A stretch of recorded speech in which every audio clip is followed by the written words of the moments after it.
I read an article this week about compassion. At times like this, we need compassion to get us through. But what do we mean by compassion?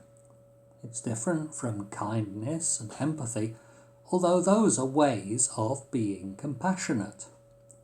The definition of compassion is the motivation to engage with distress and suffering and work to find ways to alleviate and prevent it. There is a lot of suffering all around us, not just because of the virus, but also because of the actions taken to prevent its spread. The lockdown, the disruption of the schools, the closure of many businesses. This has led to job losses, a sense of isolation, increasing stress in families, and an increase in domestic violence. Such changes can seriously affect us personally and socially. The distress of others affects us too.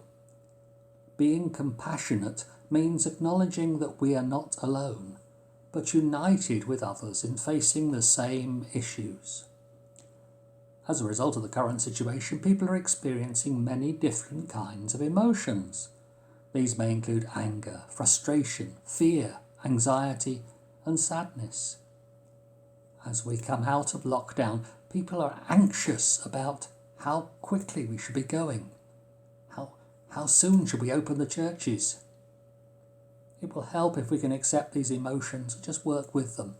This is where compassion comes in. When we're compassionate to ourselves, we're able to acknowledge these understandable reactions and learn how to bear and manage them. Sometimes people can be very hard on themselves because they see what, for example, frontline workers are doing, and it makes them feel inadequate. Feeling the urge to do more but being blocked is highly frustrating. Self-compassion requires us to keep in mind that the situation is frustrating, not us. It can be helpful to think about the motives behind our behaviours. For example, we're in lockdown mostly to protect others. People are working for the benefit of others. So rather than focusing on fear or feeling upset that you can't help more, hold in mind the wonderful things that people are doing for the benefit of the community and how we can keep this spirit alive after the crisis is over. Maybe we can change the world we live in a little bit. We are highly social animals. Sharing pain and sorrow is important for us and helps us to bear them. As we help others, so others will want to help us. We all face the same problems, not just the current pandemic, but with climate change, inequality, and lots of other things as well.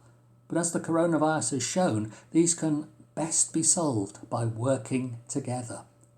There is no limit to what can be achieved when we compassionately orientate ourselves for the benefit of others, with courage and wisdom.